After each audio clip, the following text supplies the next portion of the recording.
ओम नमः शिवाय. आपण श्रवण करत आहात श्री शिवमहापुराण भाग 3.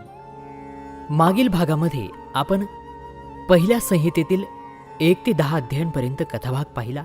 आज या भागामध्ये 11व्या अध्यायापासून 15व्या अध्यायापर्यंतचा सर्व कथाभाग आपण पाहूया. आपण सर्व तर या महान ग्रंथाचे श्रवण करून शिवकृपेला पात्र होतच आहात, पण त्याचबरोबर हा व्हिडिओ जास्तीत जास्त शेअरही करा. इतरांनाही शिवकृपेची प्राप्ती होऊ द्या. श्रवण भक्तीद्वारे त्यांच्याही सर्व मनोकामना पूर्ण होऊ द्या. चला सुरुवात करूया. शिवमहापुराण भाग 3.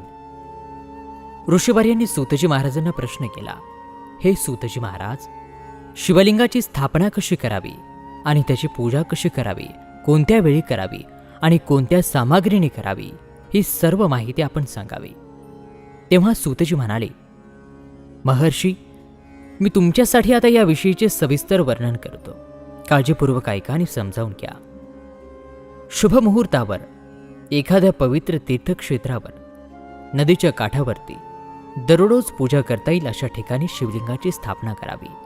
ऐहिक द्रव्य, जलद्रव्य किंवा तेजस द्रव्याने पूजा केल्याने उपासकाला पूजेचे पूर्ण फळ मिळते.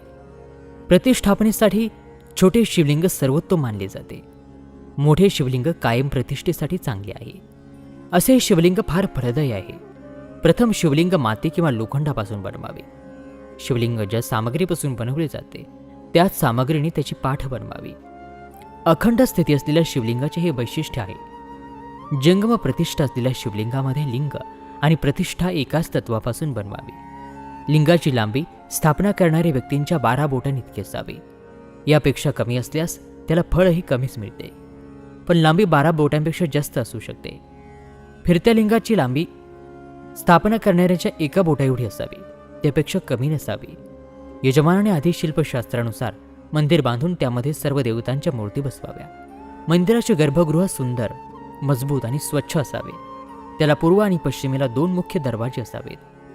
ज्या ठिकाणी शिवलिंगाची स्थापना करायची आहे त्या ठिकाणी नीलम, लाल वैदूर्य, श्याम, पिरोज, मोती, प्रवाळ, गोमेद आणि हिरा ही 9 रत्न वैदिक मंत्रासह सोडावी.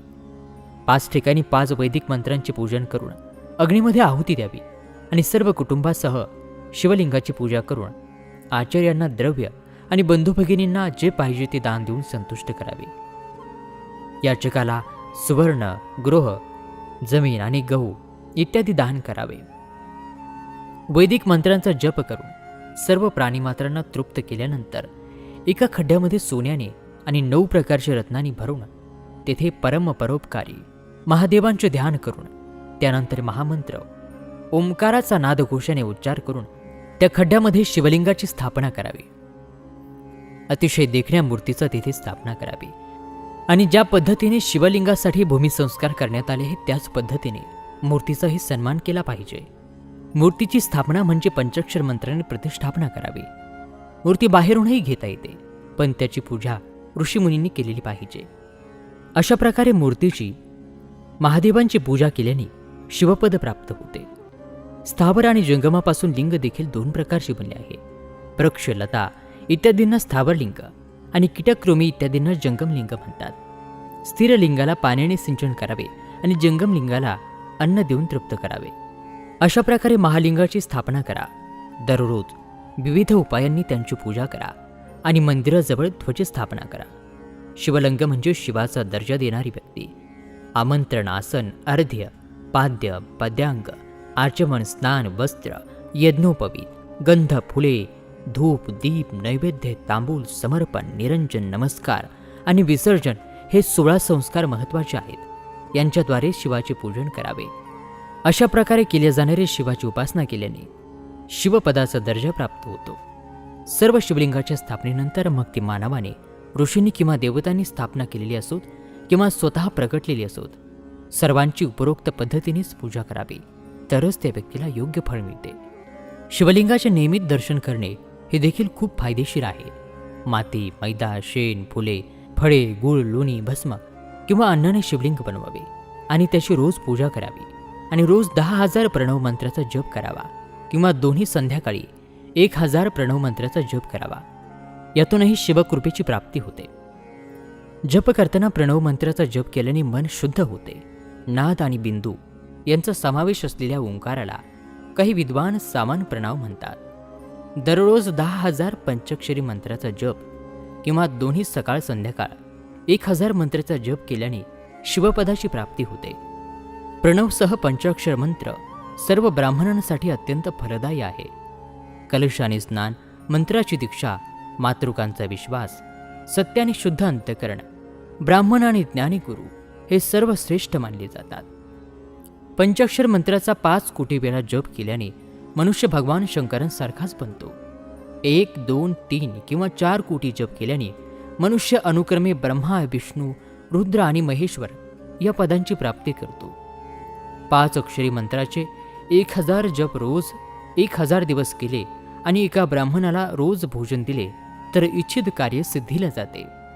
ब्राह्मणाने रोज सकाळी 1,008 वेळा गायत्री मंत्राचा जप करावा, कारण गायत्री मंत्र शिवाचा दर्जा प्राप्त करून देते. वेदमंत्र आणि वैदिक सुविचारही नियमानुसार जपावेत. इतर मंत्रांमध्ये जितके लाख अक्षर आहेत तितके जप करा. अशा प्रकारे जप करणाऱ्याला मोक्ष प्राप्त होतो. तुमच्या आवडीचा कोणताही एक मंत्र स्वीकारून त्याचा रोज जप करा किंवा रोज 1,000 वेळा ओमचा जप करा. असे केल्याने सर्व मनोकामना पूर्ण होतात. जो मनुष्य भगवान शिवांसाठी फुलांची बाग लावतो किंवा शिवमंदिरामध्ये झाडू मारण्याची, धूळ घालण्याची सेवा करतो, अशा शिवभक्ताला सत्कर्म प्राप्त होते आणि भगवान शिव त्याला अंतिम मोक्ष देतात. काशीमध्ये राहूनही योग आणि मोक्ष प्राप्ती होतो. म्हणूनच अमरणाने भगवान शिवाच्या प्रदेशामध्ये वास केला पाहिजे. शिवलिंग मानून त्या परिसरामध्ये असलेली पायरी, तळी, विहीर आणि डबक्यामध्ये स्नान करणे, दान आणि जप केल्याने मनुष्य भगवान शिवांची प्राप्ती करतो.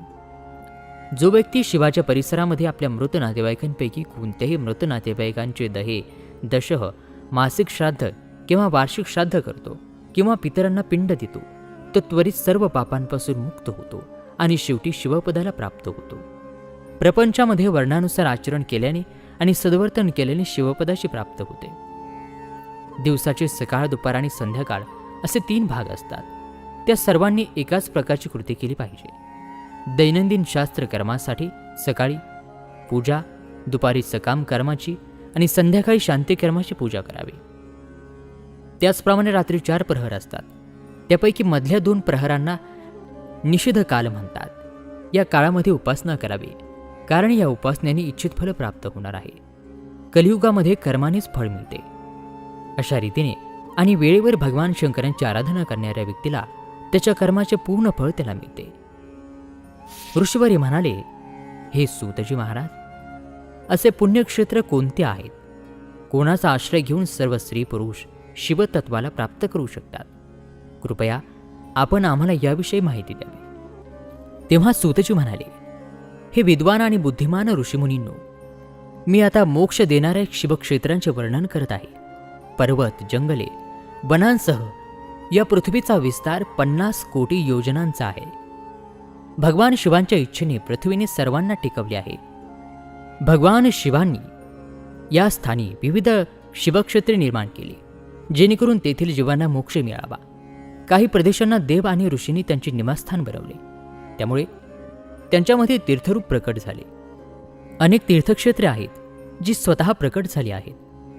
तीर्थक्षेत्री जाताना मनुष्याने नेहमी स्नान करावे, दान करावे, नामस्मरण करावे, अन्यथा मनुष्य रोग, दारिद्र्य, मूकपणा इत्यादींनी आपल्या देशामध्येच मरतो. त्याला पुण्यफळाने पुन्हा मानवरूप प्राप्त होते, पण पापी माणसाला दुःख प्राप्त होते. हे ब्राह्मणांनो, पवित्र क्षेत्रामध्ये केलेले पाप अधिक दृढ होतो. त्यामुळे पुण्यक्षेत्रामध्ये राहून पापकर्म करण्यापासून दूर राहावे. सिंधू आणि सतलज नद्यांच्या काठावर अनेक पुण्यपूर्व क्षेत्र आहेत. सरस्वती नदी ही अत्यंत पवित्र असून तिला 60 मुखं आहेत, म्हणजे 60 प्रवाह आहेत. या प्रवाहांच्या काठावर राहून व्यक्ती सर्वोच्च स्थान प्राप्त करतो. हिमालयातून उगम पावलेली पुण्यवान गंगा ही 100 तोंडी नदी आहे. काशी तिच्या काठावर, प्रयाग वगैरे पुण्यक्षेत्रही तिच्याच काठावर आहे. जेव्हा सूर्य मकर राशीमध्ये असतो तेव्हा गंगेचा किनारा अधिक विस्तृत आणि पुण्यवान बनतो. सोनभद्रा नदीला 10 प्रवाह आहेत. जेव्हा बृहस्पती मकर राशीमध्ये प्रवेश करतो तेव्हा तो खूप पवित्र आणि इच्छित परिणाम देतो. यावेळी तेथे स्नान आणि उपवास केल्याने विनायकाचा दर्जा प्राप्त होतो. पुण्य सलीला महानदी नर्मदेला 24 तोंडी आहेत. त्यामध्ये स्नान करून तीरावरती राहून मनुष्य वैष्णव पदाला प्राप्त होतो. तामसाला 12 मुखे आहेत आणि रेवाला 10 मुखे आहेत. सर्वात पुण्यवान गोदावरीला 21 मुखे आहेत. ब्रह्महत्येचे आणि गोहत्येचे पाप नष्ट करणारे आणि रुद्रलोक देणारी ती आहे. कृष्णवेणी नदी सर्व पापांचा नाश करणारी आहे. तिला 18 मुखे असून ती विष्णुलोक प्रदान करणारी आहे. तुंगभद्रा 10 मुखे असून ब्रह्मलोक देणारी आहे. सुवर्णा मुखारीला 9 चेहरे असून ब्रह्मलोकातून परत आलेल्या जीवांचा जन्म याच नदीच्या काठी होतो. सरस्वती नदी, पंपा सरोवर, कन्याकुमारी द्वीपकल्प आणि शुभ्र पांढरी नदी हे सर्व पुण्यक्षेत्र आहेत.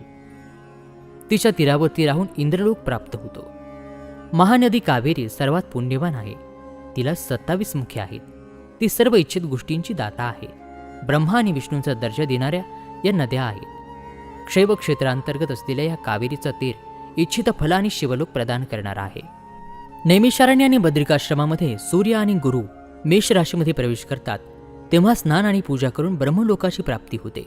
सिंह आणि कर्क राशीमध्ये सूर्याच्या संक्रांतीला सिंधू नदीमध्ये स्नान करणे आणि केदार तीर्थाच्या पाण्यामध्ये जल पिणे आणि स्नान करणे हे ज्ञानदायक मानले जाते.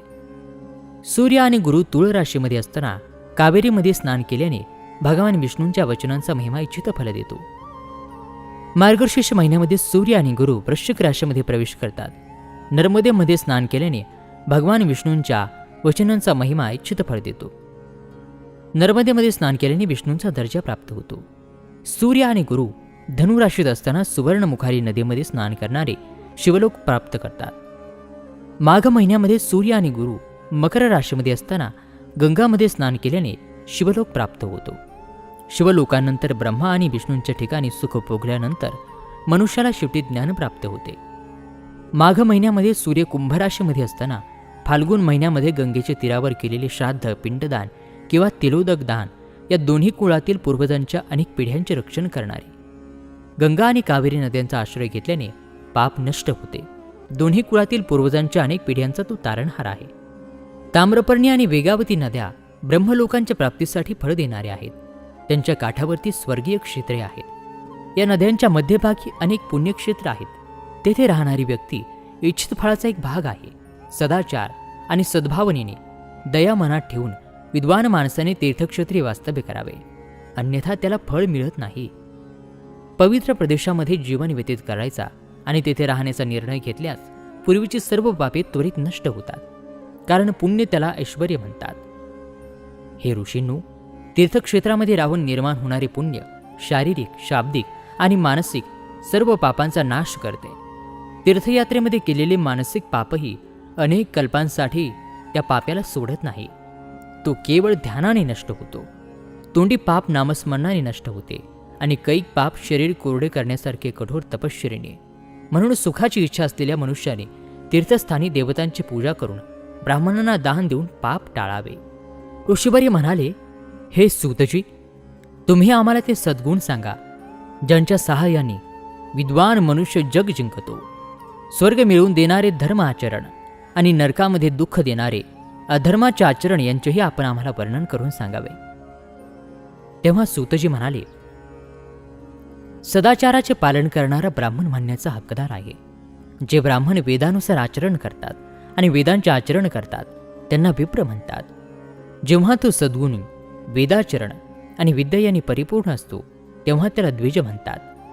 ज्या ब्राह्मणांचे आचरण कमी आहे आणि वेदांचा अभ्यासही कमी आहे आणि राजाचे पुरोहित किंवा सेवक त्यांना क्षत्रिय ब्राह्मण म्हणतात. जो ब्राह्मण शेती किंवा व्यावसायिक काम करतो आणि ब्राह्मणी आचार पाळतो त्याला वैश्य ब्राह्मण म्हणतात आणि जो स्वतः शेत नांगरतो त्याला क्षुद्र ब्राह्मण म्हणतात. जो दुसऱ्यांचे दोष पाहतो आणि बंड करतो त्याला चांडाळ द्विज म्हणतात. क्षत्रियांमध्ये जो पृथ्वीची काळजी घेतो तो राजा आहे आणि इतर मानवांना राजाहीन क्षत्रिय मानले जातो. जो धान्य खरेदी करतो आणि विकतो त्याला वैश्य म्हणतात. इतरांना वनिका म्हणतात. जो ब्राह्मण, क्षत्रिय आणि वैश्य यांच्या सेवेमध्ये रमतो त्याला शूद्र म्हणतात. जो शूद्र नांगरतो तो वृषाला समजावा. या सर्व वर्गातील मनुष्यांनी ब्रह्ममुहूर्तावर उठून पूर्वेकडे तोंड करून देवता, धर्म, अर्थ यांच्या प्राप्तीसाठी कराव्या लागणाऱ्या संकटांचा, उत्पन्नाचा आणि खर्चाचा विचार करावा. रात्रीच्या शेवटच्या प्रहराच्या मध्यभागी व्यक्तीने उठून लघवी करावी, शरीर झाकून घरातून बाहेर पडताना आणि उत्तर दिशेला तोंड करून मलमूत्राचा त्याग करावा. जल, अग्नी, ब्राह्मण, देवता यांचे स्थान वाचवून शौचासाठी बसावे. जेव्हा तुम्ही जागे व्हाल तेव्हा त्याकडे पाहू नका. हात आणि पाय शुद्ध केल्यानंतर 8 वेळा धुवावेत. झाडाच्या पानाचे दातून वापरताना तर्जनी वापरू नये. त्यानंतर जलसंबंधित देवतांना नमस्कार करून मंत्रोच्चार करताना जलाशयामध्ये स्नान करावे. मानेपर्यंत किंवा कमरेपर्यंत पाण्यामध्ये उभे राहण्याची ताकद नसेल तर गुडघ्यापर्यंत पाण्यामध्ये उभे राहून वर पाणी शिंपडून मंत्रोच्चार करून स्नान करून अर्पण करावे. यानंतर कपडे परिधान करावे. उत्तरी देखील परिधान करावे. नदी किंवा तीर्थक्षेत्रामध्ये स्नान केल्यानंतर काढलेले कपडे धुवू नये. विहीर, पायरी किंवा घरी नेऊन ते धुवावे. कपडे पिळून पाळणारे पाणी हे पूर्वजांच्या एका वर्गाच्या समाधानासाठी आहे. यानंतर उपनिषदामध्ये सांगितलेल्या मंत्रातून भस्म घ्यावे. या पद्धतीचा अवलंब करण्यापूर्वी जर राख पडली तर ती टाकणारी व्यक्ती नरकामध्ये जाते. आपोहिष्टा या मंत्राने डोक्यावरती पाणी शिंपडावे आणि यस्य क्षयेय या मंत्राचा उच्चार करून पायांवर शांततेसाठी पाणी शिंपडावे. आपोहिष्टामध्ये 3 श्लोक आहेत. पहिल्या श्लोकाचे पठण केल्यानंतर पाय, डोक्यावर आणि हृदयावर पाणी शिंपडा. दुसरा श्लोक पाठ केल्यानंतर डोक्यावर, हृदयावर आणि पायावर पाणी शिंपडा आणि तिसरा श्लोक पाठ केल्यानंतर हृदयावर, डोक्यावर आणि पायावर पाणी शिंपडावे. या प्रकारच्या स्नानाला मंत्रस्नान म्हणतात. प्रकृती ठीक नसल्यास, प्रवासामध्ये किंवा पाणी उपलब्ध नसल्यास अपवित्र वस्तूला स्पर्श केल्यानंतर मंत्रस्नान करावे. सकाळी संध्याकाळच्या प्रार्थनेमध्ये गायत्री मंत्राचा जप करून सूर्याला 3दा अर्घ्य अर्पण करावे. दुपारी गायत्री मंत्राचा जप करून सूर्याला अर्घ्य अर्पण करावे. संध्याकाळी पश्चिमेकडे तोंड करून पृथ्वीवरच सूर्याला अर्घ्य अर्पण करावे. संध्याकाळी पश्चिमेकडे तोंड करून जमिनीवरच सूर्याला अर्घ्य अर्पण करावे. संध्याकाळी सूर्यास्ताच्या 2 तास आधी केलेल्या संध्येला महत्त्व नसते. संध्या योग्य वेळीच करावी. जर एखादा दिवस संध्या उपासना केल्याशिवाय गेला तर त्याचे प्रायश्चित्त करण्यासाठी दुसऱ्या दिवशी संध्या 100 गायत्री मंत्राचा जप करावा. धनप्राप्तीसाठी ईश, गौरी, कार्तिकेय, विष्णू, ब्रह्मा, चंद्र आणि यम आणि इतर देवतांना शुद्ध जल अर्पण करावे. प्रणव मंत्राचा जप, देवतांना नमस्कार केल्यानंतर तीर्थक्षेत्रामध्ये, मंत्रालयामध्ये, मंदिरामध्ये, घरामध्ये दक्षिणेला आसनावर बसून गायत्री मंत्राचा जप करावा. प्रणवाची अ, उ आणि म ही 3 अक्षरे जीव आणि ब्रह्माचे ऐक्य दर्शवतात. म्हणून प्रणव मंत्राचा जप करताना आपण 3ही जगाचा निर्माता ब्रह्मदेव, पालनकर्ता विष्णू आणि संहारक शिव यांची पूजा करत आहोत अशी भावना मनामध्ये असावी. हा ब्रह्मस्वरूप ओंकार आपल्या कर्म इंद्रियांना, ज्ञानाच्या इंद्रियांना, मनाच्या आणि बुद्धीची प्रवृत्ती धर्म आणि ज्ञानाकडे सदैव आनंद आणि मोक्ष देणारी हो. जो मनुष्य प्रणव मंत्राचा जप करतो, त्याच्या अर्थाचे चिंतन करतो, तो निश्चितपणे ब्रह्माची प्राप्ती करतो. आणि जो मनुष्य प्रणव मंत्राचा अर्थ जाणून न घेता जपतो, तो ब्राह्मणत्व प्राप्त करतो. यासाठी उत्तम ब्राह्मणाने रोज सकाळी 1000 गायत्री मंत्राचा जप करावा. दुपारी 100 वेळा आणि संध्याकाळी 28 वेळा जप करावा. इतर जातीच्या लोकांनी त्यांच्या क्षमतेनुसार नामजप करावा. आपल्या शरीरामध्ये मूलाधार, स्वधिष्ठान, मणिपूर, अनाहत, अजना आणि सहस्रार अशी 6 चक्रे आहेत. विश्वेश्वर, ब्रह्मा, विष्णू, ईश, जीवात्मा आणि परमेश्वर हे अनुक्रमे या चक्रांमध्ये स्थिर आहेत. सुसंवादाने श्वासासोबत सोहमचा जप करावे. 1000 वेळा जप केल्याने ब्रह्मलोक प्राप्त होतो. 100 वेळा जप केल्याने इंद्रपद प्राप्त होते. जो मनुष्य स्वसंरक्षणार्थ अल्प प्रमाणामध्ये त्याचा जप करतो, तो ब्राह्मण कुळामध्ये जन्माला येतो. 12 लक्ष गायत्रीचा जप करणाऱ्या पुरुषाला ब्राह्मण म्हणतात. ज्या ब्राह्मणाने 1,00,000 गायत्रीचा जप केला नाही, त्याने वैदिक कार्यामध्ये व्यस्त राहू नये. एका दिवशी उल्लंघन झाल्यास दुसऱ्या दिवशी त्याऐवजी अधिक मंत्राचा जप करावा. असे केल्याने दोषांची शांती होते. धर्मातून अर्थ प्राप्त होतो. अर्थापासून उपभोग मिळतो. भोगापासून अलिप्तता येण्याची शक्यता असते. आनंद हा चांगल्या प्रकारे कमावलेल्या पैशातून मिळतो. हे सुखांबद्दल आसक्ती वाढवते. मनुष्याला धर्माने संपत्ती मिळते आणि तपश्चर्येने ईश्वरी स्वरूप प्राप्त होते. वासनांचा त्याग केल्याने अंतःकरण शुद्ध होते आणि त्या शुद्धीतून ज्ञान उत्पन्न होते. सत्ययुगामध्ये तप आणि कलियुगामध्ये दान हे धर्माचे उत्तम साधन मानले गेले आहेत. सत्ययुगामध्ये ध्यान करून, त्रेतामध्ये तपश्चर्या करून आणि द्वापारमध्ये यज्ञ करून ज्ञान प्राप्त होते. परंतु कलियुगामध्ये मूर्तीची पूजा केल्याने ज्ञानप्राप्ती होते. अधार्मिकता हिंसक आणि अपायकारक आहे. धर्मामुळे सुख आणि समृद्धी मिळते. सुख दुःख आणते आणि पुण्य सुख आणते. म्हणून भोग आणि मोक्ष प्राप्तीसाठी धर्माची प्राप्ती केली पाहिजे. ब्राह्मणाला 100 वर्ष आयुष्याचे साहित्य दिल्यावर ब्रह्मलोक प्राप्त होतो. एक सहस्र चांद्रयान व्रताचा विधी ब्रह्मलोकदायक मानला जातो. तो ज्या देवतेसमोर दान करतो, म्हणजे ज्या देवतेला आपल्या दानाने प्रसन्न करायचे असते, त्याला त्या देवतेचा संसार प्राप्त होतो. धनवान पुरुष तपश्चर्या करून शाश्वत सुख प्राप्त करू शकतात. ब्राह्मणांनी दान मिळवून आणि यज्ञ करून धन कमवावे. क्षत्रियांनी आपल्या बाहुबलाने, वैश्य शेती आणि गोरक्षणातून पैसे कमवावे. अशा प्रकारे न्यायाने कमावलेली संपत्ती दान केल्याने दान करणाऱ्याला ज्ञानप्राप्ती होते आणि ज्ञानानेच मोक्षाची प्राप्ती सुलभ होते. गृहस्थाने धन धान्य यासारख्या सर्व गोष्टींचे दान करावे. ज्या धान्याची कथा ऐकून सत्कर्म आचरणात आणतो, ते अन्न खाल्लेल्या दाताला त्याचे अर्धे फळ मिळते. दान घेणाऱ्या व्यक्तीने दानामध्ये मिळालेली वस्तू दान करावी आणि तपश्चर्या करून पाप शुद्ध करावे. त्याने आपल्या संपत्तीचे 3 भाग करावे. एक धर्मासाठी, दुसरा वाढीसाठी आणि तिसरा उपभोगासाठी. धर्मासाठी ठेवलेल्या पैशातून नियमित, प्रासंगिक आणि इच्छित कार्य करा. वाढीसाठी ठेवलेल्या पैशाचा व्यापार आणि अशा प्रकारे करा की तुम्हाला पैसा मिळेल, आणि उपभोगाच्या पैशाने पवित्र आनंद घ्या. शेतीतून मिळालेल्या पैशाचा 1/10 दान करा, यामुळे पाप शुद्ध होते. वाढीसाठी केलेल्या व्यवसायातून मिळालेल्या पैशापैकी 1/6 रक्कम दान करावी. विद्वानाने इतरांचे दोष दाखवू नयेत. ब्राह्मणाने सुद्धा दोषामुळे इतरांनी ऐकलेले किंवा पाहिलेले छिद्र कधीही उघड करू नये. विद्वान माणसाने असे बोलू नये ज्यामुळे सर्व प्राणीमात्रांच्या हृदयामध्ये क्रोध निर्माण होईल. दोन्ही सकाळ संध्याकाळी विधिवत अर्पण करून अग्नितृप्त करावी. तांदूळ, धान्य, तूप, फळे, कंद यांचा स्थळीपाळ बनवून सूर्य आणि अग्नीला योग्य प्रकारे अर्पण करावे. जर तुम्ही दोन्ही वेळेस अग्निहोत्र करू शकत नसाल तर सकाळ संध्याकाळ सूर्याची पूजा करून जप करा. आत्मज्ञानाची इच्छा असलेल्या धनवानांनी अशा प्रकारे पूजा करावी. जे लोक नेहमी ब्रह्मयज्ञ करतात, देवतांची पूजा करतात, अग्नीची पूजा करतात आणि गुरुची रोज पूजा करतात आणि ब्राह्मणांना अन्न आणि दक्षिणा देतात, ते स्वर्गाची प्राप्ती करतात. ऋषीवर्य म्हणाले, हे प्रभू, अग्नियज्ञ, देवयज्ञ आणि ब्रह्मयज्ञ यांचे वर्णन करून आम्हाला कृतार्थ करा. तेव्हा सूतजी म्हणाले, हे ऋषीवर्य, घरातील पुरुषांसाठी सकाळ संध्याकाळ अग्नीमध्ये 2 तांदूळ आणि द्रव अर्पण करणे म्हणजे अग्नियज्ञ होय. ब्रह्मचारींसाठी समिधा देणे हे अग्नियज्ञ म्हणजे अग्नीमध्ये वस्तू अर्पण करणे हे त्यांच्यासाठी अग्नियज्ञ. जोपर्यंत द्विजाचा विवाह होत नाही तोपर्यंत त्याच्यासाठी अग्नीमध्ये समिधा अर्पण करणे, व्रत आणि जप करणे हे अग्नियज्ञ होय. हे ऋषीवर्य, ज्याने अग्नीचे विसर्जन करून ते आपल्या आत्म्यामध्ये स्थापित केले आहे, अशा वानप्रस्थी आणि संन्याशांसाठी हा अग्नियज्ञ आहे की त्यांनी योग्य वेळी निरोगी आणि पवित्र अन्न खावे. ऋषीवर्य, संध्याकाळी अग्नीला अर्पण केल्याने संपत्ती मिळते. सकाळी सूर्यदेवाला अर्पण केल्याने दीर्घायुष्य वाढते. दिवसा अग्निदेव सूर्यामध्ये प्रवेश करतात, त्यामुळे सकाळी सूर्याला केलेला नैवेद्य अग्नियज्ञासारखाच असतो. इंद्र इत्यादी सर्व देवांना प्राप्त व्हावे या उद्देशाने अग्नीमध्ये जो यज्ञ केला जातो त्याला देवयज्ञ म्हणतात. लौकिक अग्नीमध्ये जो यज्ञ केला जातो तो यज्ञ अग्नी आणि देवतांचा यज्ञ होय. देवतांना प्रसन्न करण्यासाठी नियमानुसार केलेल्या यज्ञाला देवयज्ञ म्हणतात. वेदांचा नित्य अभ्यास याला ब्रह्मयज्ञ म्हणतात.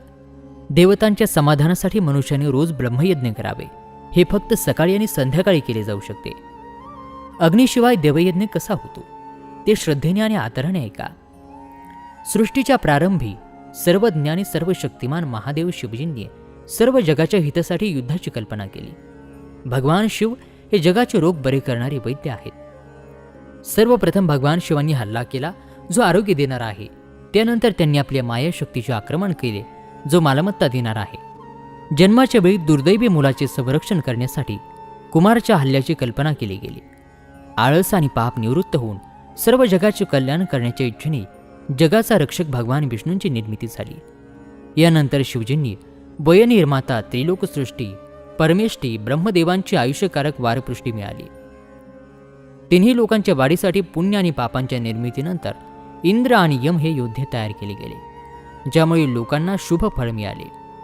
हे प्रहार भोग देणारे आणि मृत्यूचे भय दूर करणारे आहेत. यानंतर भगवान शिवांनी या प्रहारांचा स्वामी म्हणून 7 ग्रह निश्चित केले. हे सर्व ग्रह आणि नक्षत्र ज्योतिर्मय मंडळामध्ये स्थापन आहेत. सूर्य हा शिवाच्या आक्रमणाचा स्वामी आहे. सोमशक्तीशी संबंधित आक्रमणाचा स्वामी मंगळ, कुमार, बुद्ध, विष्णुवराचा स्वामी बृहस्पती, ब्रह्माजींच्या हल्ल्याचा स्वामी मंगळ आणि इंद्राचा स्वामी शुक्र आणि यमाचा स्वामी शनी आहे. आपापल्या युद्धामध्ये केलेली देवांची पूजा त्यांचे फळ देणारे आहे. सूर्य हा रोगमुक्त करणारा आहे आणि चंद्र हा धनाचा दाता आहे. बुध हा रोग बरा करणारा आहे, बुद्धी देणारा आहे. बृहस्पती वय वाढवतो, शुक्र आनंद देतो आणि शनी मृत्यू टाळतो. या 7 आक्रमणांचे फळ त्यांच्या देवतांची पूजा केल्याने प्राप्त होते. भगवान शिव इतर देवतांच्या पूजेचे फळ देखील देतात. देवतांना प्रसन्न करण्यासाठी पूजा करण्याच्या 5 पद्धती आहेत. प्रथम त्या देवतांच्या मंत्राचा जप, दुसरा होम, तिसरा दान, चौथा तप आणि 5वा 16 उपायांनी त्यांची पूजा करून अग्नी प्रज्वलित करावा. डोळे आणि डोके या दोन्ही आजारामध्ये आणि कुष्ठरोगाच्या शांतीसाठी सूर्याची पूजा करून ब्राह्मणांना भोजन द्यावे. यातून बलवान प्रारब्ध निर्माण झाले तर म्हातारपण आणि रोग नष्ट होतात. अधिष्ठाता देवतेच्या नावाने मंत्र जप केल्याने वेळेनुसार फळ मिळते.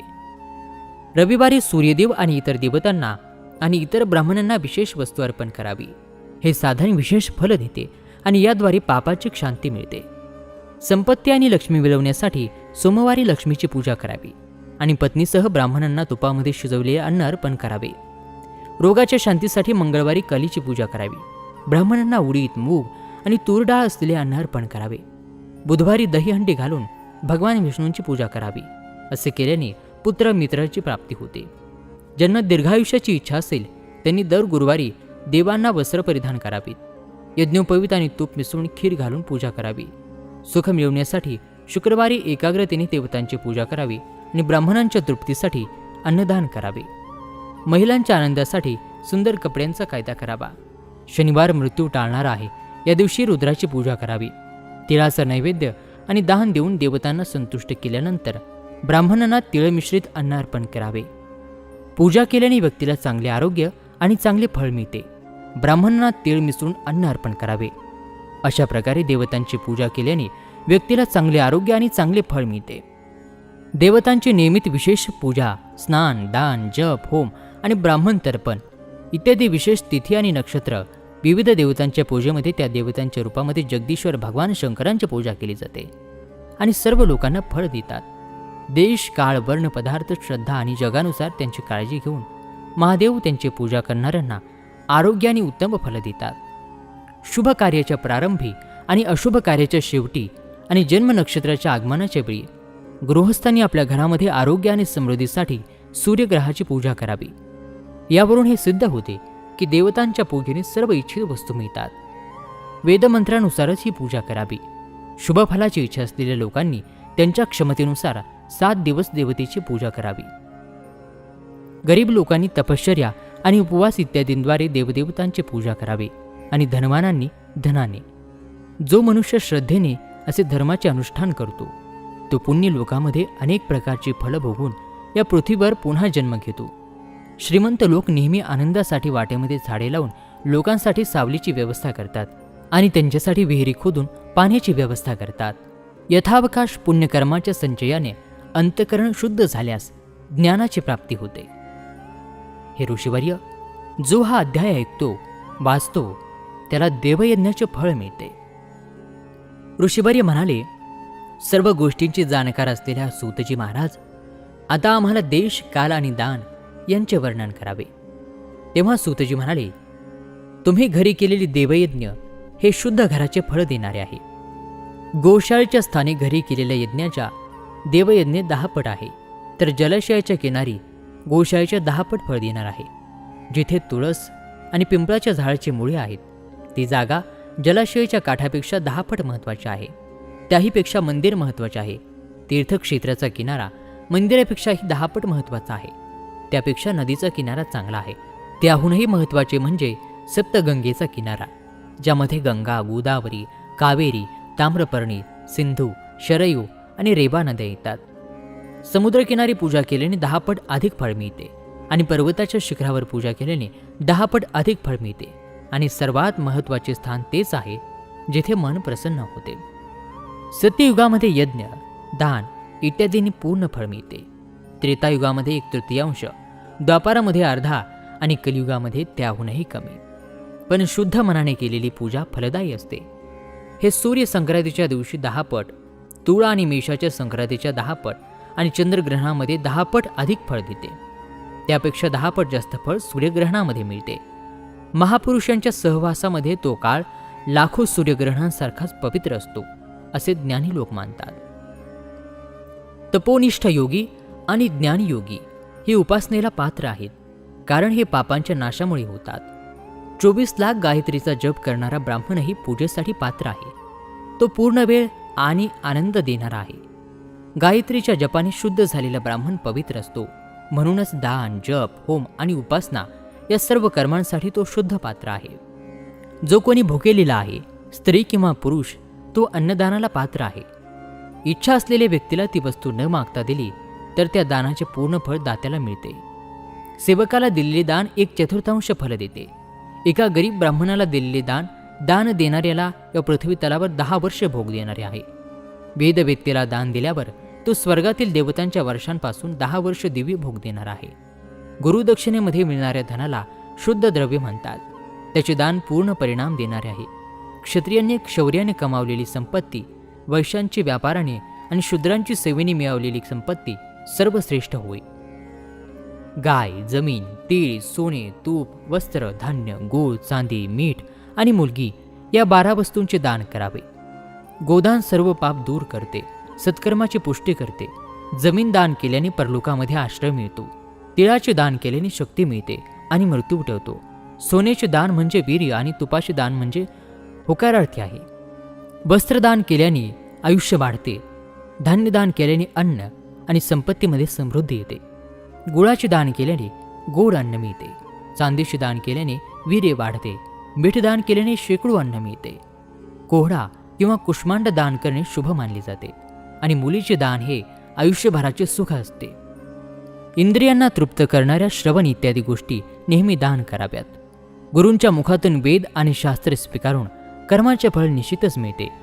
याला उच्च दर्जाची आस्तिकता म्हणतात. जी आस्तिकता भाऊबंधू किंवा राजाच्या भीतीतून जन्माला येते ती अगदी नीच दर्जाची असते. ज्या व्यक्तीकडे पैशाची कमतरता आहे त्यांनी केवळ शब्द आणि कृतीने पूजा करावी. तीर्थयात्रा आणि उपवास ही शारीरिक पूजा मानली जाते. मनुष्याने नेहमी तपश्चर्या आणि दान करावे. देवतांच्या तृप्तीसाठी जे काही दान केले जाते ते सर्व प्रकारचे उपभोग देणारे असते. याद्वारे मनुष्याला इहलोक आणि परलोकातील सर्वोत्कृष्ट जन्म आणि सदैव सुलभ सुख प्राप्त होते. भगवंताला सर्वस्व अर्पण करून आणि दान केल्याने मोक्ष प्राप्त होतो. आणि श्रोतो, याचबरोबर शिवपुराणातील भाग 3 या ठिकाणी समाप्त होत आहे. आजच्या भागामध्ये आपण अध्याय 11 ते 15 यापर्यंतचा सर्व कथाभाग बघितला. उर्वरित कथाभाग पुढील भागामध्ये. तोपर्यंत नमस्कार, धन्यवाद. ओम नमः शिवाय.